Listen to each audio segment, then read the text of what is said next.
who needs no introduction. As we know, the parliamentary sessions are on, and so he is inaugurating this international webinar from New Delhi.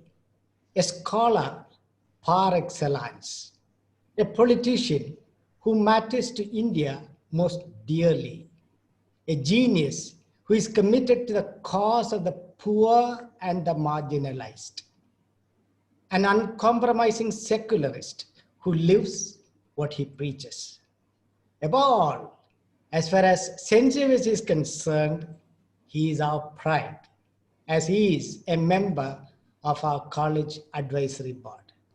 With much delight, I invite Dr. Shashi Tharoor most cordially to inaugurate this international webinar on changing world order in the context of COVID-19. And today being the first day of our webinar, our focus is on higher education. Never stop learning, ever top learning. Welcome, Dr. Shashi Tharoor. Thank you very much, Father, Honorable Principal, and I do want to say how pleased I am to address this conference, even long distance, on the theme you've outlined today, organized, I know, jointly by St. Xavier's Thumba, whose advisory board I have the great pleasure to be a member of, and the State Institute of Encyclopedia under the government of Kerala. My special thanks to Father Dasapan, of course, as well as to Dr. A.R. Ranjan, the Director of the State Institute, and Dr. Santosh Kumar, the coordinator of IQAC, for inviting me to address this very impressive gathering. Now, the theme of COVID-19 changing world order is certainly one that is extremely topical and of vital importance to all of us, as societies around the world continue to address and evolve according to the challenges posed by the rampant spread of the coronavirus pandemic. And you know, it covers a vast range, everything from the threats of deglobalization to the multiplication of isolationist policies, danger of the growth of the surveillance state in many states, increased authoritarianism, all sorts of interesting issues would come under this theme, it seems to me. But you have asked me to talk about education, particularly higher education, and in the midst of these dark times, there are certainly a number of opportunities that have presented themselves in the post-COVID world on education that we must learn to seize, but we must do so with eyes open and awareness of the challenges. Now, the pandemic has certainly led to turbulent times across all walks of life, including amongst our higher education institutions. And I know I don't need to explain to a gathering of experienced and distinguished educators that the pandemic has posed a series of existential questions and formidable challenges for all of you, for higher education institutions around the world, including in Thumba. Even as we cautiously celebrate the initial findings of vaccine trials for a promising potential candidate that has come straight out of the labs of a university, no less Oxford University, I think it's fair to recognize that the current set of complexities that our universities are grappling with marks a watershed moment in their common histories, and what decisions we take today will mark a definitive moment for the future. As a Member of Parliament for Thiruvananthapuram, which is home to a number of premier universities and institutions of higher education and research in Kerala, as well as somebody who has been a former minister in the Ministry of Human Resource Development, now relabeled more accurately as the Ministry of Education, I've very much engaged with the issue of the current pandemic in our midst. The impact on our universities, the student community is not just for me an abstract or theoretical exercise, but one whose painful realities are one that my office and I have had to actively contend with. Throughout the course of the lockdown, I've personally received mails in the tens of thousands, emails from anguished and concerned students on a number of challenges they've been confronted with, ranging from uncertainty around taking examinations in the middle of a pandemic, delays in the academic calendar and its impact on the prospective employment opportunities, and the challenges of completing mandatory fieldwork when we're in a lockdown, and many more. In fact, the last two I got in the last 24 hours, one from the father of a girl who could not take an online examination because of an internet failure. And she finally logged in 5 minutes before the end of a 3-hour examination. And she obviously would be failed on the basis of those 5 minutes. She wants a right to have her special circumstances taken care of. Another one about people who could not access the internet because they were in a red zone. The entire family was in a containment situation. They could not go to the exam center either. And now they're asking what can be done about them if the government has essentially prevented a student from taking an examination. All sorts of challenges people are facing. Now, amongst these myriad problems, there are two I'd like to briefly address in the limited time I have today, which I must say haven't received enough attention. One is that for institutions like St. Xavier's Tumba, who've traditionally worked very closely with marginalized and underprivileged communities in our society, we have to understand that there are serious barriers of access to online education, online examinations, and so on for members of disadvantaged communities. As classes and lectures move online, we just haven't done enough to acknowledge and address the digital divide that exists in our country. If there were physical and financial barriers in the pre-COVID world, during the pandemic, our students have to contend with new barriers, like access to online education. Not only being able to afford a computer or a laptop or even a smartphone, which some cannot afford even in our relatively prosperous state of Kerala, but data packs so they can have access to the digital divide. That costs money. What does a daily wage laborer do to give his daughter a data pack? We've had the tragic suicide not so long ago, you remember, of a class 10 girl from a Dalit family. She was a class topper to that point. Then the lockdown came. A girl who seemed to be set for a bright future was suddenly overtaken by her more affluent classmates. Her family had only one sole breadwinner, that was her father, who was a daily wage worker. At that point, he had no job. He couldn't afford to buy her a smartphone. The Kerala state government offered lessons on television, but the TV set was out of order and he couldn't pay for the repair.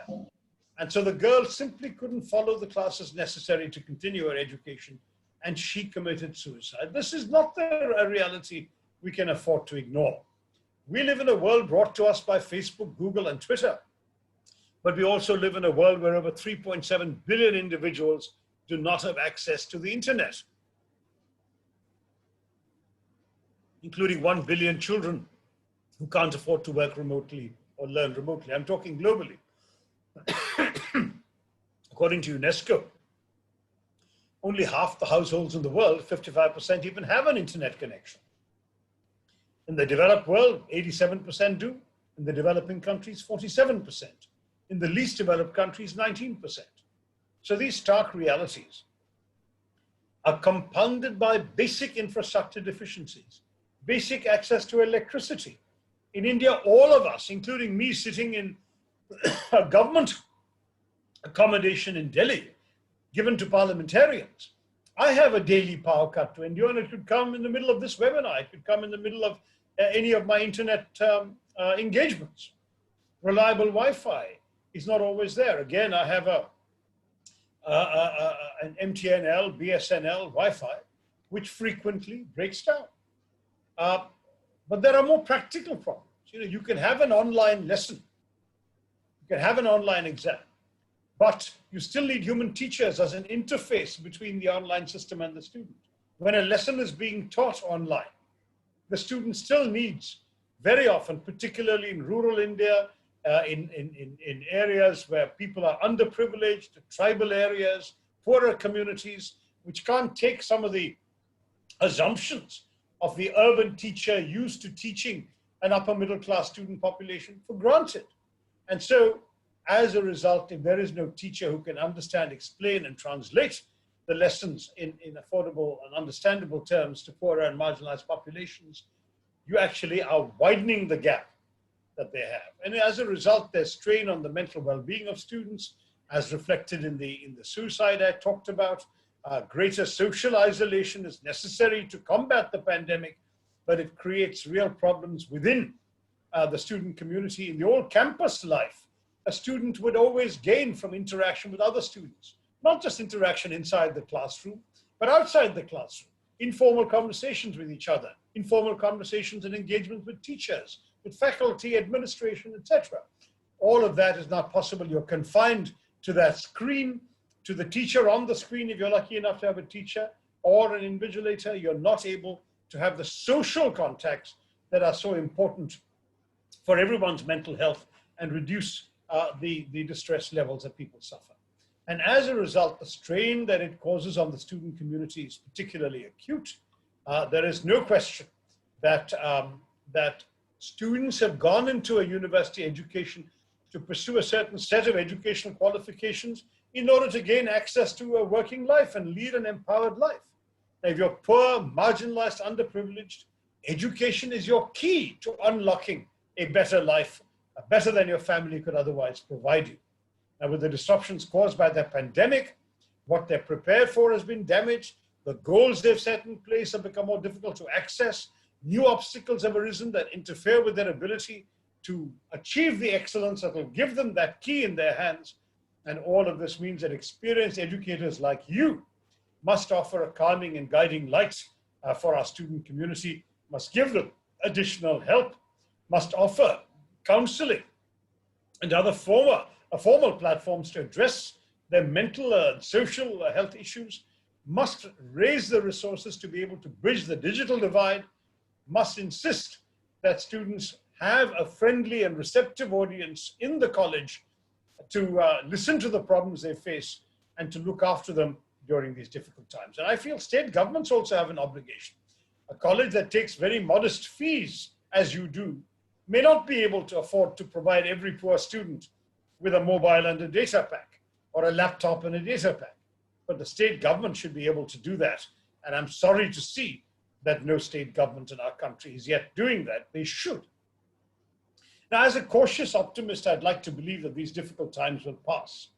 But there is a lot on the shoulders of educators like you to help groom and develop a new set of leaders for our society who can help us collectively navigate the challenges of the post-COVID world. Even as our society becomes more insular, stratified, hostile, divided amongst communities, religious groups, linguistic groups, all the problems we are seeing in India nationally, there arises a unique opportunity for our higher education institutions, not just to help mentor and train young students, but also to address the deficiencies our society is facing. The post-COVID world will need a new set of leaders to bring us back together from our divided state. Individuals who, though rooted in their immediate localities, limited in their own ways, are capable of displaying a larger vision and aptitude to think beyond their immediate confines.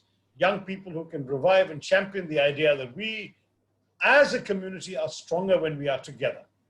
The new leaders that the world desperately needs will be individuals courageous enough to think beyond their immediate interests and the allure of the bottom line, and will instead work actively to identify the complex challenges faced by our country, our society, our world, and will work to address them. So all of those who have till now fallen under the categories of the marginalized, the discriminated, the financially vulnerable, the socially chastised, these leaders, therefore, will not just be managers, but we need to make them into problem solvers and change makers. So you teachers have a responsibility to instill certain characteristics in our students that are essential in the post-COVID world. A capacity for innovation, a willingness to work for the welfare of those around you, the courage to offer leadership anchored in empathy, and where there is discontent, the capacity to understand what provokes it and to find long-term answers to benefit the maximum number of vulnerable people.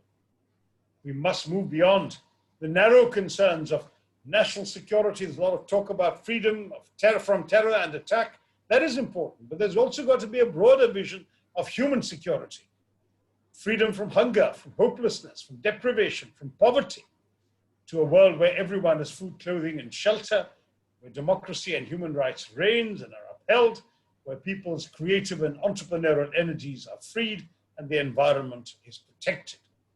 Higher education institutions, especially those catering to the deprived and the underprivileged, as St. Xavier's Thumba is, have a vital role in helping develop a new leadership that can help our communities to lead successful, harmonious, and empowered lives.